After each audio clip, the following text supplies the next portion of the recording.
오늘 하나님의 말씀 드디어 로마서 16장 21에서 27절 마지막 말씀입니다. 제가 읽어드리도록 하겠습니다. 나의 동역자 디모데와 나의 친척 누기오와 야손과 소시바더가 너희에게 문안하느니라. 이 편지를 기록하는 나 더디오도 주 안에서 너희에게 문안하노라. 나와 온 교회를 돌보아주는 가이오도 너희에게 문안하고 이 성의 재무관 에라스도와 형제 구아도도 너희에게 문안하느니라. 나의 복음과 예수 그리스도를 전파함은 영세 전부터 감추어졌다가 이제는 나타내신 바 되었으며 영원하신 하나님의 명을 따라 선지자들의 글로 말미암아 모든 민족이 믿어 순종하게 하시려고 알게 하신 바 그 신비의 계시를 따라 된 것이니 이 복음으로 너희를 능히 견고하게 하실 지혜로우신 하나님께 예수 그리스도로 말미암아 영광이 세세 무궁하도록 있을지어다. 아멘. 지난주에 우리는 아주 긴 사도 바울이 보내는 인사말을 보았었죠. 16절까지에 이르는 27명의 이름을 나열하면서 그들에게 문안하라, 성도의 입맞춤으로 문안하라 라고 말하는 그 이야기가 이 로마 교회의 교인들에게 모든 이야기, 사실 그동안에 계속 했던 이야기는 뭐였어요? 그 교회 안에서 싸우지 말고 그 공동체를 지켜나가라는 이야기였잖아요.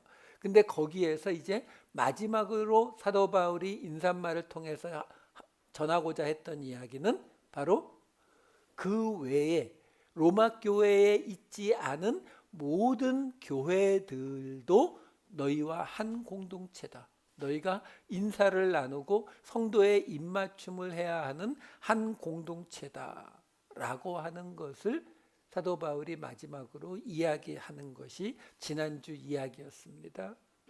자, 이제 오늘 나오는 지금 본문에서 읽은 앞부분이 사실은 진짜 인사말이에요. 이렇게 말하면 좀 이상하지만 진짜 인사말이라고 해서 앞에 지난주께 가짜 인사말이라는 건 아니죠. 그러니까 진짜 인사말이라는 말이 뭐냐면, 여러분 우리가 생각해 보시면 알잖아요. 내가 편지를 쓰는데 한국에 있는 가족에게 또 한국에 있는 친구에게 편지를 쓰는데 거기에다가 예를 들어서 브라질에 있는 누구한테 인사했니? 뭐 부산에 있는 누구한테 인사했니? 이거를 편지에 쓰는 게 일반적이겠어요? 아니면 내 편지에 내가 지금 LA 있으니까 우리 옆집에 있는 누구, 친척 누구, 여기 LA 같이 살고 있는 누구가 너한테 안 그래도 잘 지내는지 묻더라. 이렇게 쓰는 게 일반적이잖아요.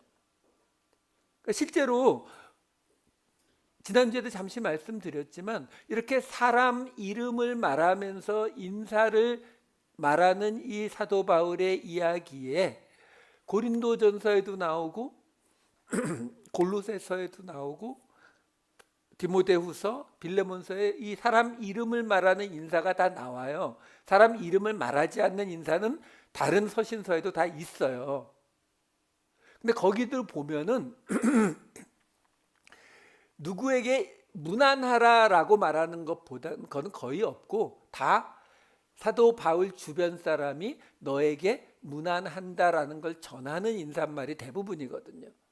고린도전서하고 골로새서 말씀을 잠깐 보여드릴게요. 고린도전서 16장 19절 20절 보면은 아시아의 교회들이 너희에게 문안하고 아굴라와 브리스가와 그 집에 있는 교회가 너희에게 간절히 문안하고 모든 형제들도 너희에게 문안하니 너희는 거룩하게 입맞춤으로 서로 문안하라. 여기 또 보면은 사도 바울이 지금 고린도에서 자기 주변에 있는 아시아의 교회들 아굴라와 브리스가와 이 사람들이 지금 너희에게 문안한다라고 이야기하잖아요. 골로새서 말씀을 보시면은 이렇게 나와요. 골로새서 4장 10절에서 12절 보시면 나와 함께 갇힌 아리스다고와 바나바의 생질 마가와 유스도라 하는 예수도 너희에게 문안하느니라. 지금 감옥에서 옆에 있는 아리스다고와 마가와 유스도가 너한테 지금 골로새 교회 사람들한테 인사 전해달래 라고 말하는 거예요. 그들은 할레파이나 이들만은 하나님의 나라를 위하여 함께 역사하는 자들이니 이런 사람들이 나의 위로가 되었느니라. 그리스도 예수의 종인 너희에게서 온 에바브라가 너희에게 문안하느니라. 그가 항상 너희를 위하여 애써 기도하여 너희로 하나님의 모든 뜻 가운데서 완전하고 확신 있게 서기를 구하나니. 지금 여기도 보게 되면은 자기 옆에 있는 사람들이 인사를 보내는 걸로 나오잖아요. 그 다음에 14에서 16절이 들어가 있나요? 14, 16절에 골로새서에 이게 뭐가 나오냐면 누가와 데마가 너희에게 문안하느니라. 여기까지는 지금 말씀드린 거예요. 사도 바울 옆에 있는 사람들의 인사를 전한 건데 15, 16절에 보시면 라오디게아에 있는 형제들과 눈바와 그 여자의 집에 있는 교회에 문안하고 이렇게 나와요. 이게 지난주 본 거잖아요. 누구에게 문안하고 누구에게 문안하고 이거 얘기가 나오거든요. 근데 그걸 보면은 이 라오디게아 교회에게 지금 사도 바울이 뭘 부탁하는 거냐면 이 골로새서 편지를 라오디게아 교회하고 너희 다 본 다음에 가서 함께 쉐어하라는 거예요. 그리고 그 라오디게아에 보낸 편지도 있나 보죠. 그 편지도 너희가 받아다가 읽어라라는 말을 16절에 지금 하기 때문에 그들에게 문안하라라고 하는 말을 붙이는 거예요. 그러니까 사실 이거는 우리가 지난주에 보았던 로마서의 이 많은 문안하라라고 하는 것과 약간 케이스가 다르죠. 디모데후서를 하나 볼까요? 디모데후서 4장 19, 21절 보시면은 여기도 브리스가와 아굴라와 및 오네시보로에게 문안하라고 해요. 그리고 밑에는 겨울 전에 어서 오라 오블로와 부데와 리노와 글라우디아와 모든 형제가 다 내게 문안하느니라. 이거는 일반적인 인사인데 브리스길라와 아굴라와 오네시보로에게 문안하라라고 이야기하는데 이게 바로 지난주에 보았던 로마서 지난주에 나온 문안하라거든요.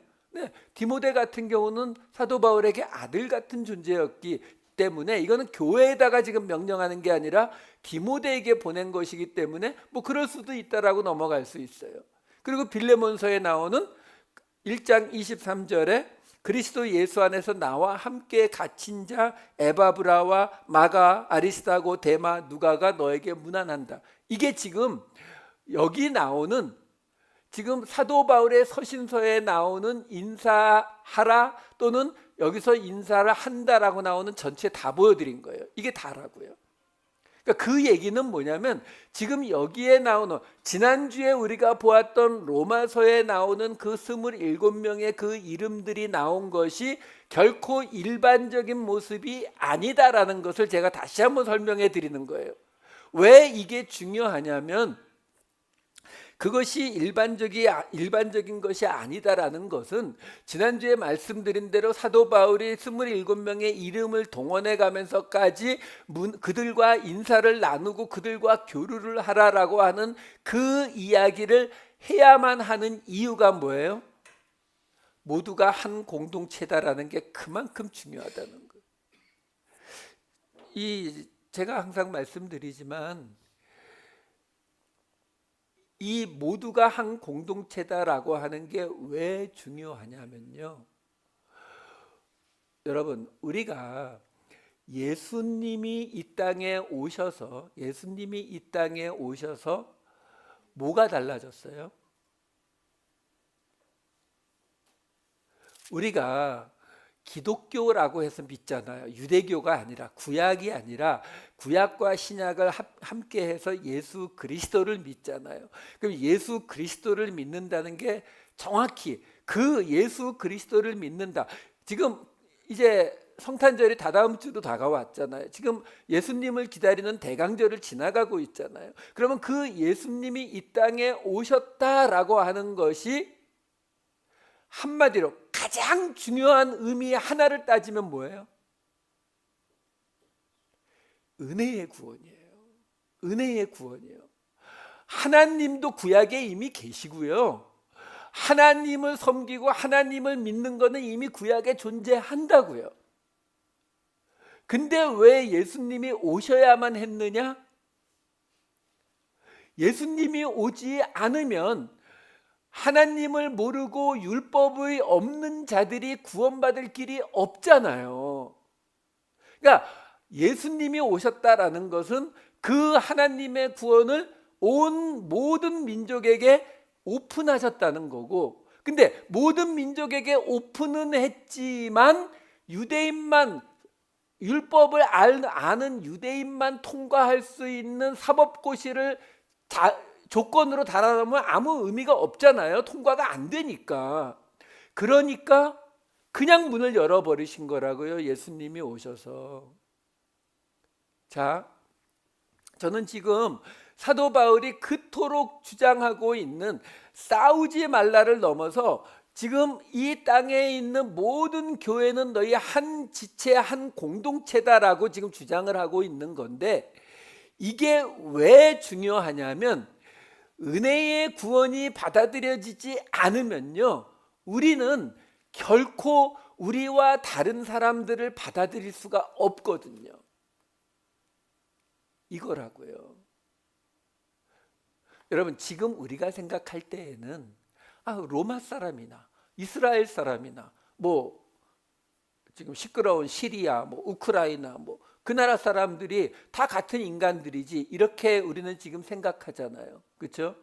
근데 2000년 전에는요, 같은 나라 같은 지역에 있는 사람들도 귀족이냐 노예냐 종이냐에 따라서 한쪽은 사람 취급도 받지 못하던 시대라고요.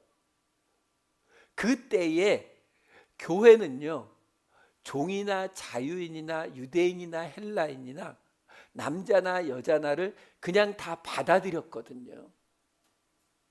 그 받아들이는 근거가 뭐냐면 바로 은혜의 구원이라는 거예요. 이 같은 이야기거든요. 그러니까 우리가 은혜로 구원을 받았으니까, 그러니까 불쌍한 사람들도 품어야 되고 나와 다른 사람들도 그냥 받아들여 줘야지가 아니라, 이게 안 된다는 거는 은혜의 구원을 인정하지 않고 있는 거예요. 믿지 않고 있는 거라고요. 수도 없이 반복해서 지금 말씀드리잖아요. 그만큼 중요한 이야기다라는 거예요. 어찌되었든요,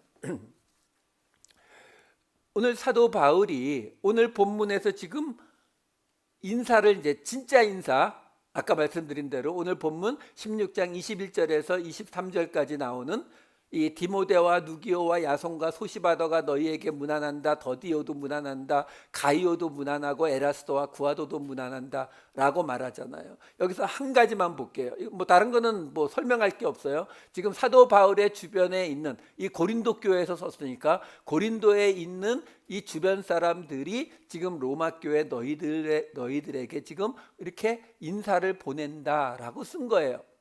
여기서 딱 하나, 23절을 보시게 되면 나와 온 교회를 돌보아 주는 가이오도 너희에게 문안하고, 이렇게 나와요. 여기에 지금 돌보아 주는 이라고 번역이 된 이 헬라어가 크세노스라는 단어거든요.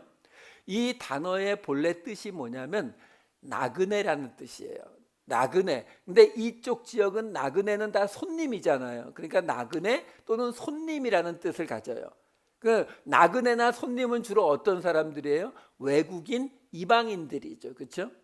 그래서 이 크세노스라고 하는 단어가 어떤 뜻이 있냐면, 거의 별로 이 신약 성경에 14번이 다 어떤 뜻으로 사용됐냐면 다 그렇게 이방인, 손님, 나그네로 사용이 됐어요. 근데 여기에 이 크세노스라는 단어에 어떤 의미가 있냐면, 이방인, 손님, 나그네 이런 뜻을 갖다 보니까 그 이방인이나 손님이나 나그네를 영접해서 집에서 잠자게 해주는, 지금 우리 한국말로는 뭐가 없는데 영어로는 우리가 호스트라고 하잖아요. 호스트. 집에 사람들을 초청해서 집에서 머물게 해주는 그 뜻이 있어요.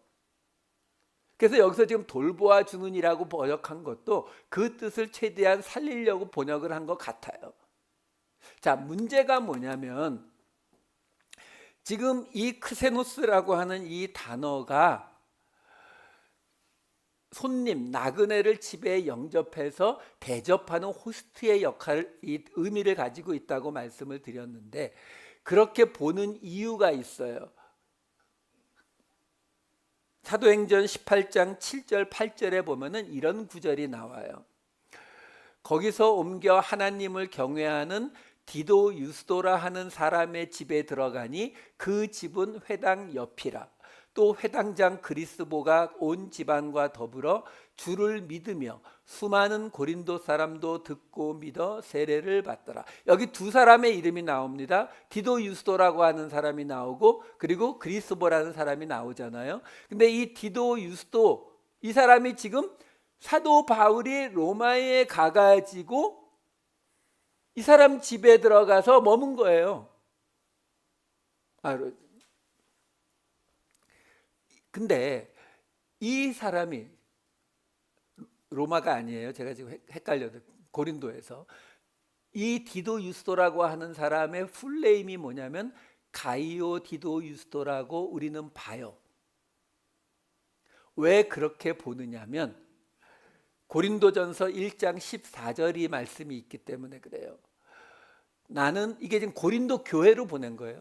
나는 그리스보와 가이오 외에는 너희 중 아무에게도 내가 세례를 베풀지 아니한 것을 감사하노니. 그러니까 무슨 말이냐면은 사도행전에서 사도 바울이 고린도에 갔을 때 디도 유스도라고 하는 사람의 집에 머물었고 그 집 바로 옆이 그리스보라고 하는 회당장이 있는 곳이에요. 그러니까 사도 바울이 당연히 디도 유스도와 그리스보를 맨 처음 만났겠죠. 고린도에서. 그렇죠?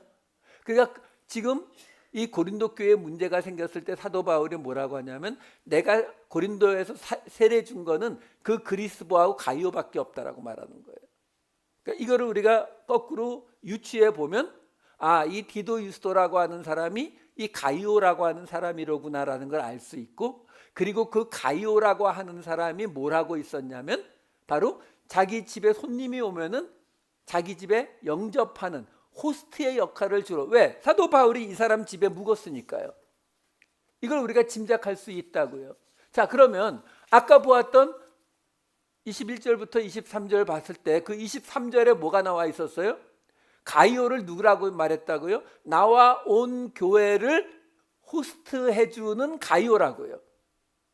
자, 이렇게 해석을 바꿔놓고 보면은 뭐가 걸리게 되냐면 가이오라고 하는 사람은 지금 사도 바울을 이 고린도에서 자기 집에 묵게 해줬다는 거잖아요. 그렇죠? 근데 동시에 누구도요? 온 교회도. 근데 그 온 교회는 고린도 교회가 아니겠죠. 왜? 고린도 교회 사람들은 자기 집에 묵겠죠. 지금 이 가이오라고 하는 사람이 나와 온 교회를 호스트해 주는 가이오라고 하는 이 말은 우리가 그 말 안에서 뭘 찾아낼 수 있냐면 이미 고린도 교회 이 가이오라고 하는 사람은 고린도 교회 사람뿐만이 아니라 모든 예수 그리스도의 성도들이 고린도에 오면 다 자기 집에 묵게 했다는 거예요.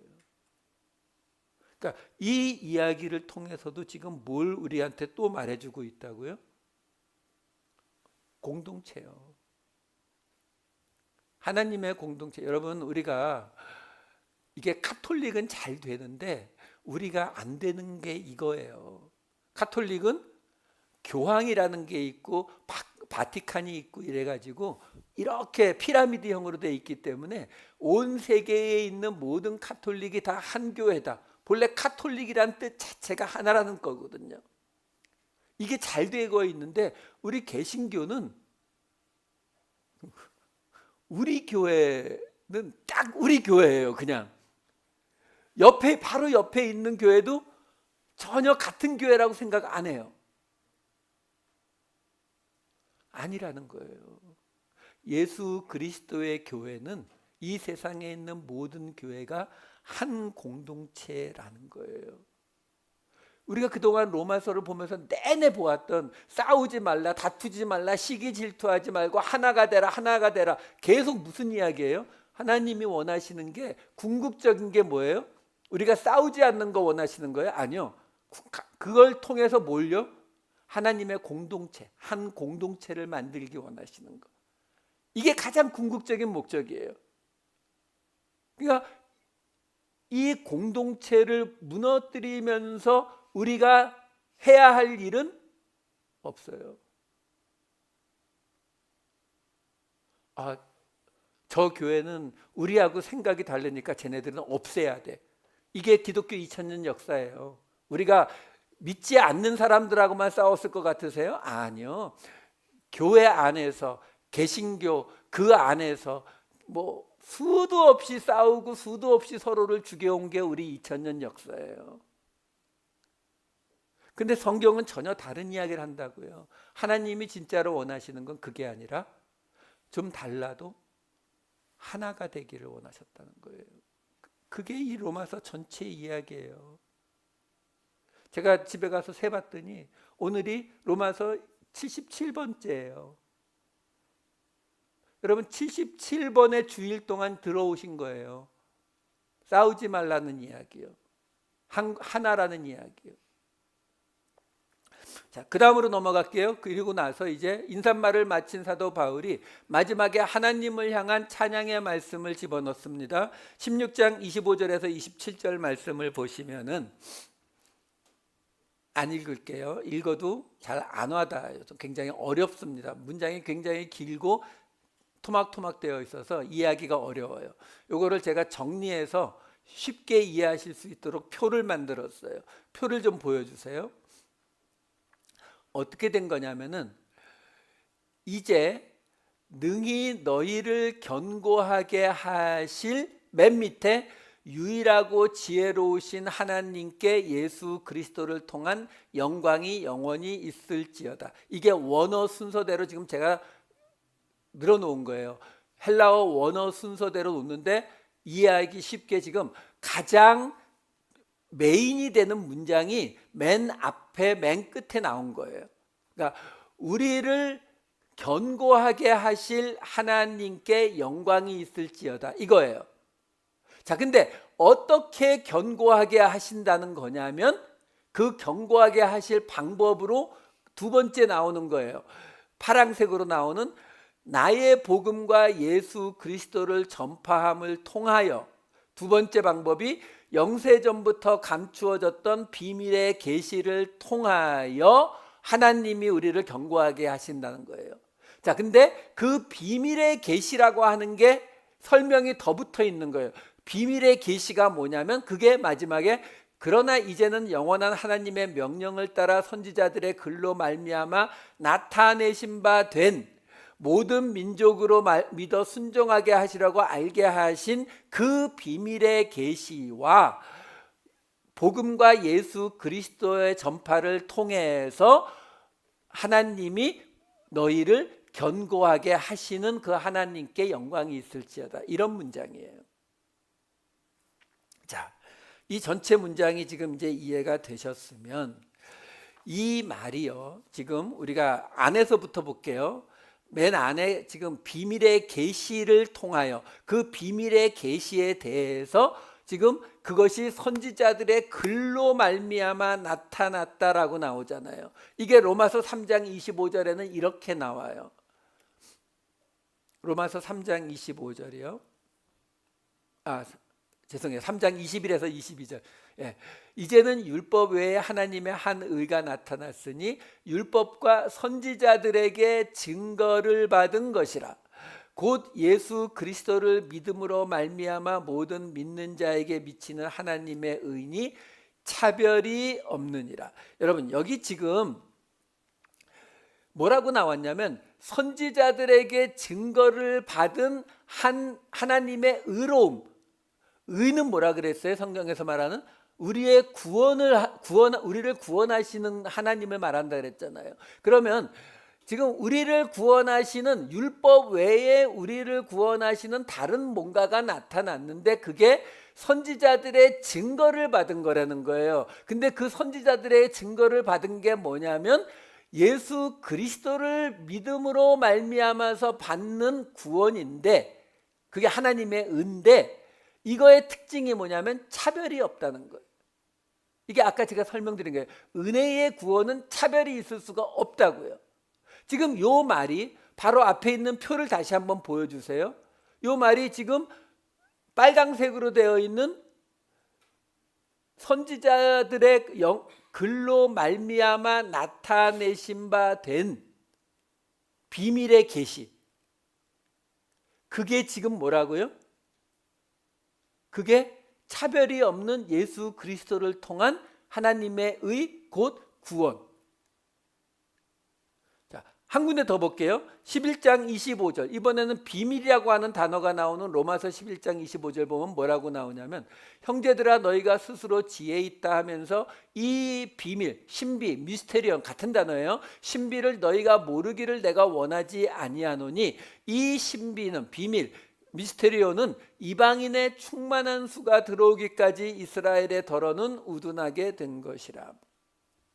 지금요 여러분 우리가 사도 바울의 입장을 보셔야 돼요. 사도 바울의 입장 무슨 말이냐면 우리가 생각할 때에는 비밀의 계시 뭐 그러면 막 요한계시록에 나오는 온갖 이상한 것들에 대한 이런 이야기일 것 같지만요 유대인이었고 하나님을 절실하게 섬겼던 바리새인이었던 사도 바울에게 있어서 정말로 말도 안 되는 이야기가 뭐냐면 이방인들이 구원받을 수 있다는 거예요.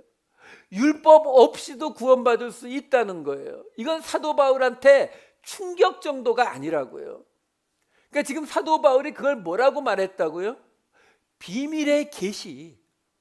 하나님이 이미 주신 계시였는데 그동안 사람들이 깨닫지 못하는 게 있었는데 그게 뭐냐면 바로 선지자들의 글로 이미 언급되어 있었다. 예수 그리스도를 통해서 구원받는 거. 근데 그게 아까 3장 21절에 뭐라고 나왔다고요? 차별이 없다. 그리고 여기서는 지금 유대인이 구원받지 못할 때에 이방인이 구원받는다. 한 군데 더 볼게요. 에베소서 3장 8절 9절. 모든 성도 중에 지극히 작은 자보다 더 작은 나에게 이 은혜를 주신 것은 측량할 수 없는 그리스도의 풍성함을 이방인에게 전하게 하시고 영원부터 만물을 창조하신 하나님 속에 감추어졌던 비밀의 경륜이 어떠한 것을 드러내게 하려 하심이라. 여기서도 지금 비밀의 경륜이라고 이야기하면서 뭐라고 말해요? 사도 바울이 자기의 겸손함을 나타내려고 모든 성도 중에 지극히 작은 자보다 더 작은 이런 말을 하고 있는 게 아니에요. 사도 바울이 이런 말을 하는 가장 큰 이유가 뭐냐면 나야말로 그리스도를 통한 이 구원을 받을 자격이 전혀 없다. 아시잖아요. 도리어 믿는 스데반을 죽인 게 사도 바울이잖아요. 그랬던 자기까지도 받아들여지는 그 그리스도의 풍성함을 내가 이방인에게 전하도록 내가 이 은혜를 받은 거다. 지금 그 설명하는 거예요. 근데 그걸 뭐라고 한다고요? 영원부터 감추어졌던 비밀의 경륜을 드러낸 사건이라. 이게 지금 아까 그 표에서 봤던 그 얘기하고 같은 이야기를 지금 다른 곳에서 다르게 설명하고 있는 것뿐이에요. 이게 다른 복잡한 이야기가 아니라고요. 지금 계속 나오는 이야기가 뭐예요? 차별이 없고 이방인들, 유대인 대신 이방인들이 구원받게 되었다라는 이 이야기를 지금 사도 바울이 온갖 말을 가지고 서신서마다 설명을 하고 있는 거예요. 골로새서 1장 26, 27절도 볼게요.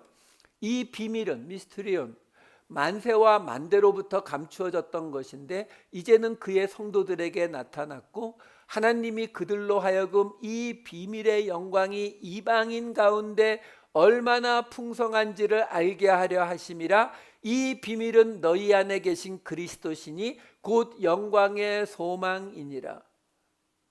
자, 아까도 말씀드렸잖아요. 그리스도, 예수 그리스도의 의미가 뭐라고요? 이 땅에 왜 오셨다고요? 은혜의 구원이요. 은혜의 구원의 의미가 뭐라고요? 차별 없는 모든 사람을 받아들이는 구원이요. 아까 보았던 표 다시 한 번만 보여주실 수 있으세요? 예, 여기 지금 보면은 선지자들의 빨간색이에요. 선지자들의 글로 말미암아 나타내신 바 된 그 비밀의 계시가 뭐예요? 모든 민족으로 믿어 순종하게 하시려고 알겠다고요. 그러니까 지금 이 글로벌 시대를 살고 있는 우리에게는 어느 나라 사람이나 예수를 믿고 구원을 받습니다라고 말하는 것은 그냥 당연하게 느껴지지만 이때는 결코 그렇지 않았다고요. 그러면 이 모든 민족에게, 지금 우리가 에베소서, 골로새서 뭐 여기저기 잔뜩 보았지만 그 모든 이야기가 결국 뭐예요? 사도 바울이 예수 그리스도를 통해서 하나님이 알게 하신 그 비밀의 모습이, 비밀의 계시가 딱 하나예요. 차별 없이 모든 사람을 다 구원하신다. 이거 하나라고요.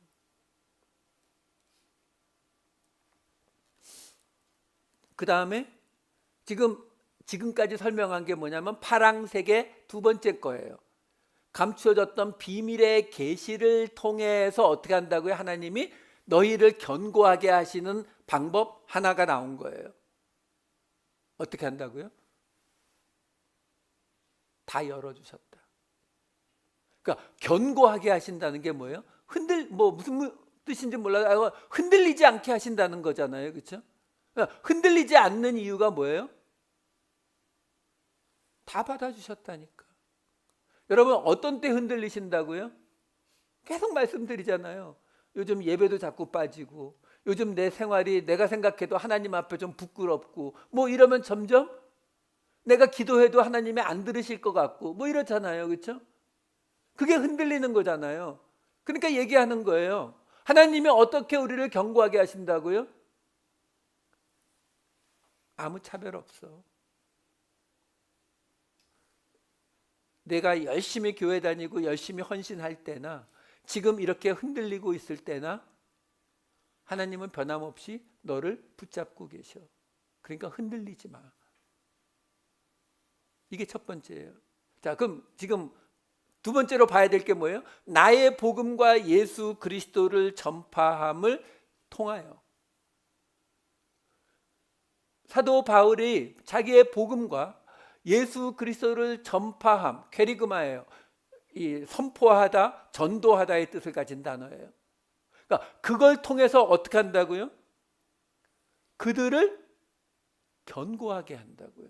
여러분, 이 퀘리그마는 우리가 전도라는 뜻으로도 쓰거든요. 우리가 전도하면은 뭐 전해요? 우리는 대부분 교회를 전하죠. 우리 교회 오세요. 그거 전도 아니에요. 그거는 뭐라고 불러요? 세일즈. 예. 그건 세일즈예요. 아니요. 전도는 그런 게 아니에요. 그럼 전도는 성경 말씀을 설명해 주는 거예요? 아니에요. 전도는 뭘 전하는 거예요? 그들을 견고하게 하는 거예요. 여러분, 그들이 흔들리지 않도록 해주는 거예요. 지금 사도 바울이 말하고 있는 게 그거예요. 이 이야기가 여기 처음 나온 얘기 아니에요, 여러분. 로마서 맨 앞에 1장 11절에 이렇게 나와 있었어요. 내가 너희 보기를 간절히 원하는 것은 어떤 신령한 은사를 너희에게 나누어 주어 너희를 견고하게 하려 함이니. 같은 단어예요. 스테리죠. 견고하게 하다. 흔들리지 않게 하다. 근데 뭘 나눠준다고요? 신령한 은사. 이거 전에 설명드렸잖아요. 이 신령한 은사가 뭐예요? 전에 말씀드렸다시피 이게 로마서 시작인데 로마 교회가 어떤 상태였어요? 예수를 안 믿고 있는 상태였나요? 로마서 1장 8절에 뭐라고 나와 있었어요? 예수 그리스도로 말미암아 너희 모든 사람에 관하여, 로마 사람에 관하여 내가 하나님께 감사하는 것은 너희 믿음이 온 세상에 전파됨이로다. 아니요, 로마 교회는 이미 세워졌고 그들의 믿음이 온 세상에 전파되고 있을 정도로 예수 그리스도를 향한 믿음이 있는 교회예요. 근데 사도 바울이 바로 그 뒤에 뭐라고 얘기하고 있다고요? 내가 어떤 신령한 은사를 너희에게 나누어 주어서 너희를 흔들리지 않게 견고하게 하려고 한다. 그래서 그 신령한 은사가 뭐였다고요? 지금까지 로마서 이야기 다 들어온 게 뭐였어요? 로마서 1장 13절에서 16절 볼게요. 형제들아, 내가 여러 번 너희에게 가고자 한 것을 너희가 모르기를 원하지 아니하노니 이는 너희 중에서도 다른 이방인 중에서와 같이 열매를 맺게 하려 함이로되 지금까지 길이 막혔도다. 헬라인이나 야만인이나 지혜 있는 자나 어리석은 자에게 다 내가 빚진 자라. 그러므로 나는 할 수 있는 대로 로마에 있는 너희에게도 복음 전하기를 원하노라. 내가 복음을 부끄러워하지 아니하노니 이 복음은 모든 믿는 자에게 구원을 주시는 하나님의 능력이 됨이라. 먼저는 유대인에게요 그리고 헬라인에게로다. 여기 지금 사도 바울이 뭔가 신령한 은사를 로마 교회에 주겠다라고 하면서 그 다음에 이어지는 이야기가 결국 무슨 얘기만 나와요? 계속 헬라인이나 야만인이나 지혜 있는 자나 어리석은 자나 그리고 유대인이나 헬라인이나. 사도 바울이 지금 우리가 로마서 이제 끝나는 날이잖아요. 이건 1장이었고 로마서 보는 내내 나온 이야기가 뭐였다고요? 싸우지 말고 한 공동체 되라고. 지난주에는 그 공동체가 지금 지구상에 있는 모든 예수 그리스도의 교회가 다 한 공동체라고 그 얘기했잖아요. 그러니까 사도 바울이 로마 교회에 지금 나누어 주겠다는 신령한 은사가 뭐라고요? 지금 유대인 그 안에서 유대인 그리스도인들 헬라인 그리스도인들 싸우고 있는데 너희 하나야. 너희가 하나라는 것 깨달아. 그러면서 그 이야기가 끄트머리로 오니까 사도 바울이 무슨 말 했었어요? 내가 예루살렘에서 일루리곤까지 그리고 스페인 서바나까지 갈 거다. 근데 너희가 나 도와줘야 돼. 왜요? 다 예수 그리스도의 한 교회니까. 이 말의 근거가 되고 있는 거거든요. 그걸 받아들여야 우리가 흔들리지 않게 돼요.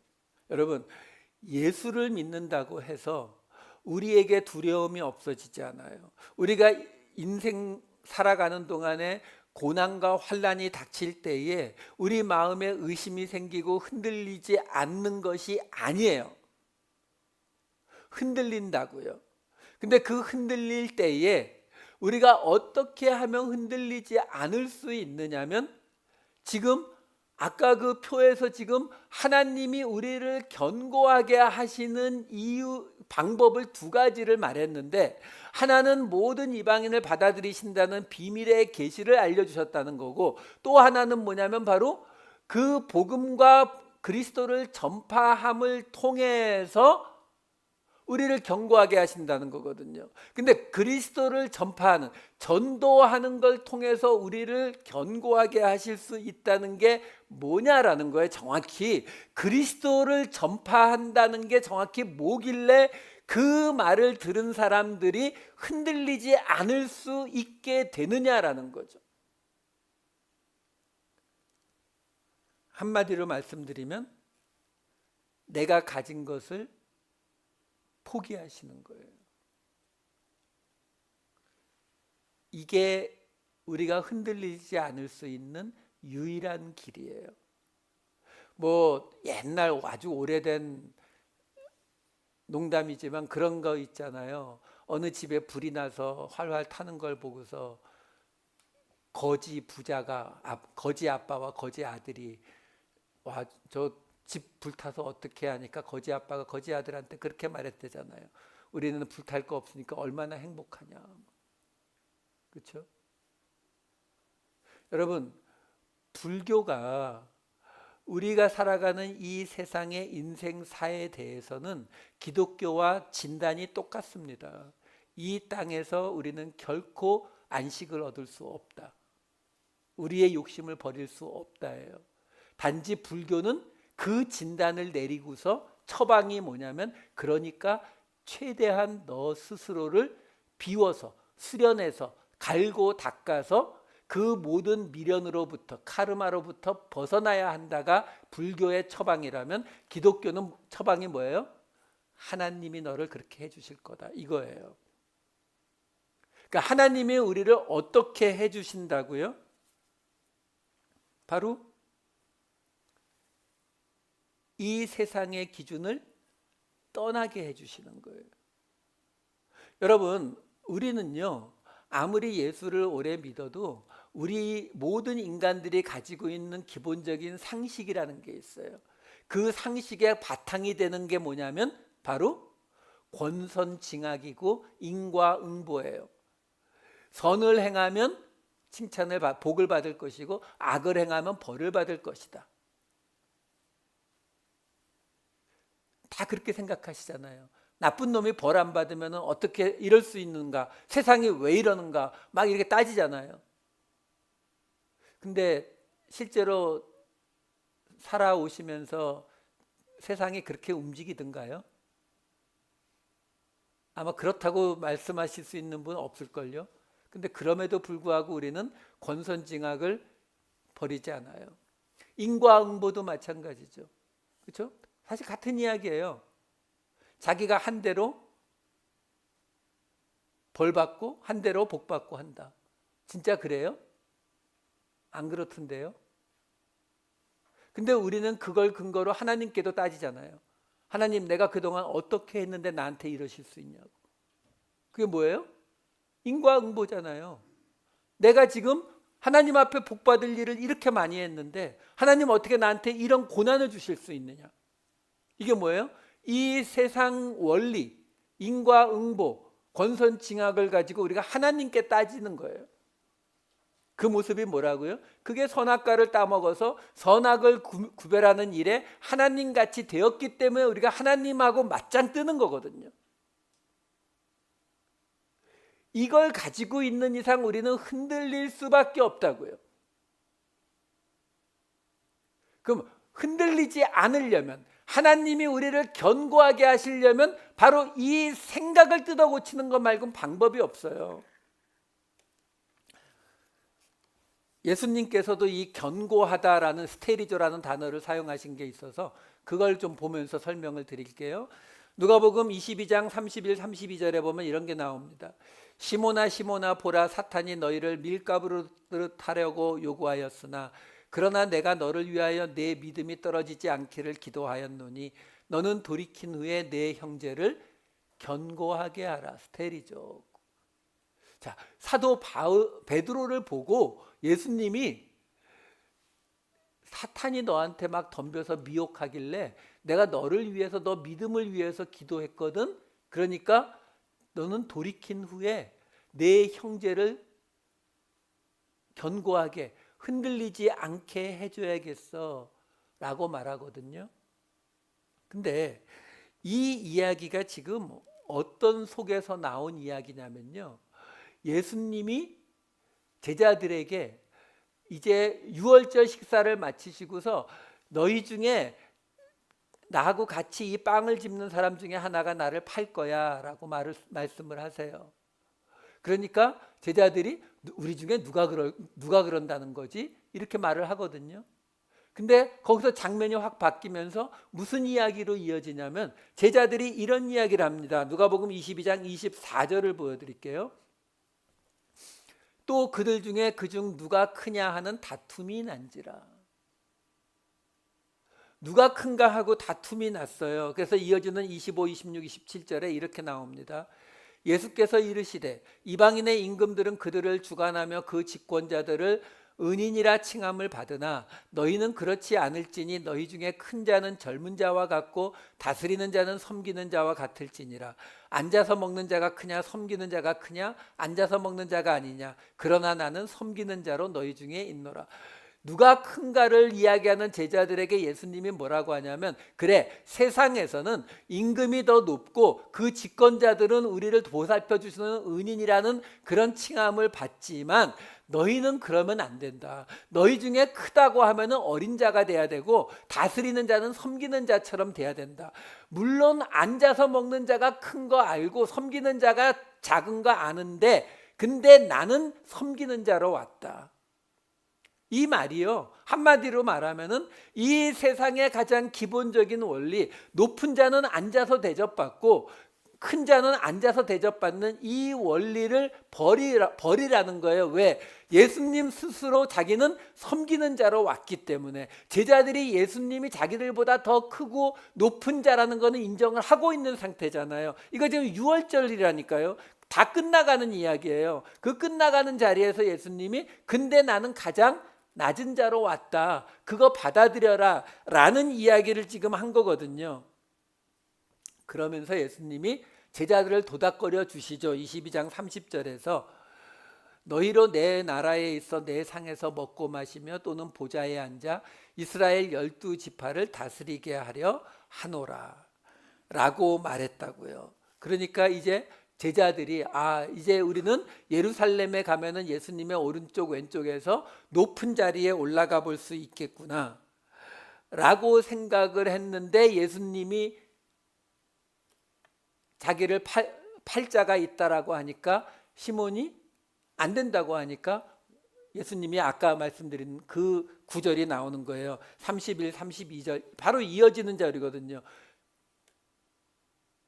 사단이 너를 밀가부로 타려고 요구하였지만 내 믿음이 떨어지지 않기를 기도했으니까 돌이킨 다음에 형제들도 그렇게 해라. 여기서 지금 내 믿음이 떨어지지 않기를 기도했다라고 말하니까 베드로가 뭐라고 대답했겠어요? 아니요, 난 믿음 좋아요. 내 믿음 안 떨어집니다. 그게 이어지는 33절 말씀이에요.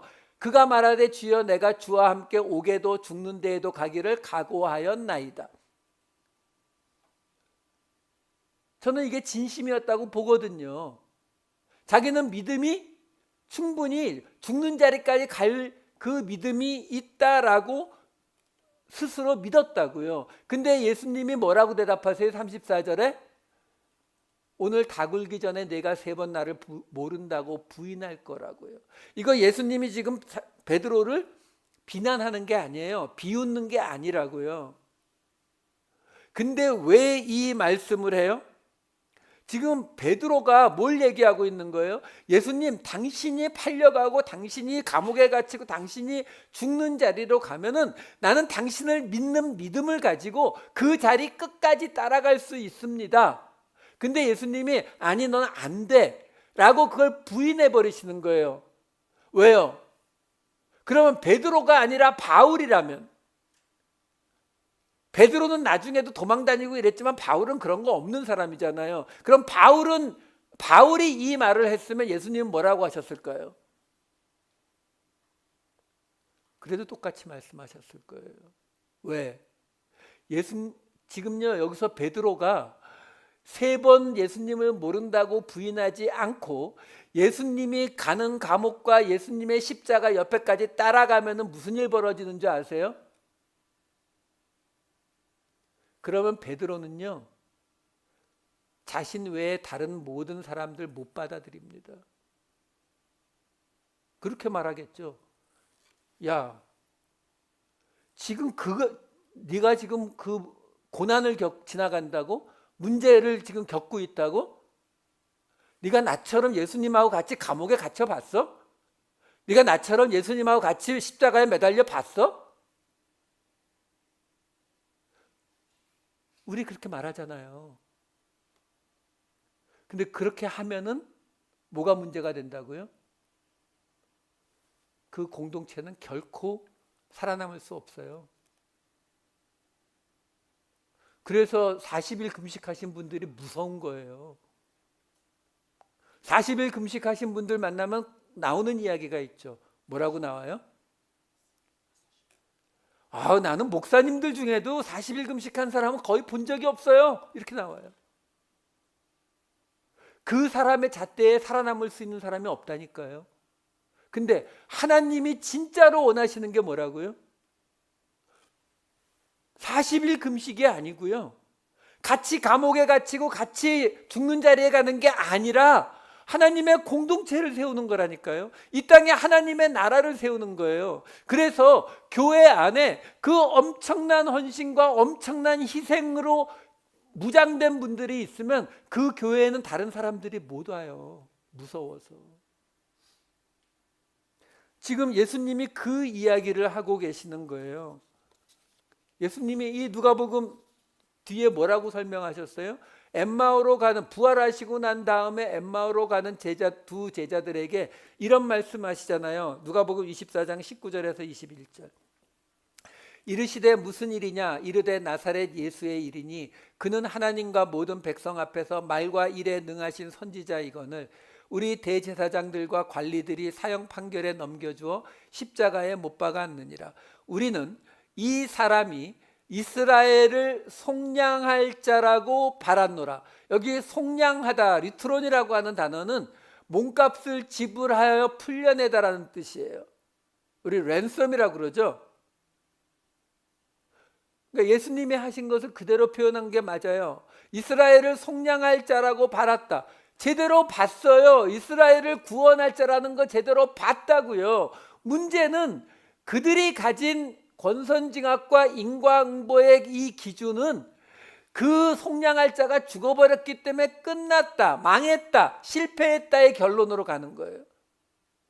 그래서 예수님이 이들에게 뭐라고 대답합니까? 24장 25에서 27절에 이렇게 말씀하시잖아요. 미련하고 선지자들이 말한 모든 것을 마음에 더디 믿는 자들이여, 그리스도가 이런 고난을 받고 자기의 영광에 들어가야 할 것이 아니냐 하시고, 이에 모세와 모든 선지자의 글로 시작하여 모든 성경에 쓴 바 자기에 관한 것을 자세히 설명하시니라. 자, 오늘 본문이었던 그 표를 다시 한번 보여주세요. 자, 이 표의 가장 기준이 뭐라고요? 우리를 견고하게 하실 하나님께 영광이 있을지어다로 끝나는 로마서라고요. 근데 우리를 어떻게 견고하게 하신다고요? 우리의 생각을 바꿔서요. 우리의 환경을 바꾸는 게 아니에요. 우리의 상황을 바꾸는 게 아니라 우리의 생각을 바꿔버리신다고요. 우리가 지금 77주에 걸쳐서 이 로마서 말씀을 들어왔잖아요. 그 로마서 말씀을 들어오는 가운데에 그 말씀이 마치 그냥 물이 위에서 밑으로 내려가지만 콩나물이 조금씩 자라나는 것처럼 우리에게서 하나님이 무슨 일을 행하고 계시냐면 우리로 흔들리지 않고 견고하게 되도록 계속 하나님이 말씀하시는 거예요. 뭐라고요? 차별하지 말라고요. 이방인들 받아들이라고요. 너와 다른 사람들 받아들이라고요. 그 모든 것들이 뭐 때문에 그래요? 하나님의 공동체를 세우기 위해서요. 근데 그 하나님의 공동체를 세우려면 어떻게 해야 된다고요? 바로 차별이 없다는 거. 그거 받아들이셔야 돼요. 하나님이 누구나 다 받아들이신다는 거예요. 이 생각이 바뀌어 가야 되는 거라고요. 이 생각이 조금씩 바뀌어 가는 것, 그걸 뭐라고 한다고요? 믿음의 선한 싸움이라고 부르는 거예요. 왜? 하나님의 뜻이 이루어지는 거니까요. 이제 로마서를 떠납니다. 우리는 이제 로마를 떠나요. 예, 이제는 로마를 떠나서 우리는 저기 구약 시대로 돌아갈 겁니다. 하지만 지난 77주 동안 들으셨던 이 로마서의 말씀들이 우리의 마음판에 새겨져서 우리가 하나님을 만나는 그 순간들, 우리의 삶 속에서 우리가 선택해야 되는 그 모든 순간들 속에서 우리가 인과응보나 권선징악이 아닌 하나님의 말씀을 기준으로 선택할 수 있게 되시는 저와 여러분 되시기를 우리 주님의 이름으로 축원합니다. 기도하시겠습니다. 사랑이 많으신 아버지 하나님, 지난 1년 반 동안 이 로마서의 말씀을 듣고 마음에 새기게 하여 주시니 감사를 드립니다. 아버지 하나님, 예수 그리스도를 믿었음에도 서로의 다른 모습을 받아들이지 못했던 로마 교회의 유대인, 이방인 성도들을 생각합니다. 하나님, 저희들 2000년이 지난 지금도 그 모습에서 별로 달라지지 않은 삶을 살아가고 있었음을 고백합니다. 그러나 하나님, 저희를 사랑하셔서 이 로마서의 말씀을 주셨음을 믿사오니 아버지 하나님, 이 말씀들이 우리 마음판에 새겨져 살아 역사하게 하셔서 우리로 내 옆에 있는 남편과 아내에게서, 자녀에게서, 이웃에게서, 알지 못하는 사람들에게서 예수 그리스도의 모습을 찾아낼 수 있는 우리 모두가 되게 하여 주시옵소서. 감사드리옵고 이 모든 말씀 우리 주 예수 그리스도의 이름으로 기도하옵나이다. 아멘.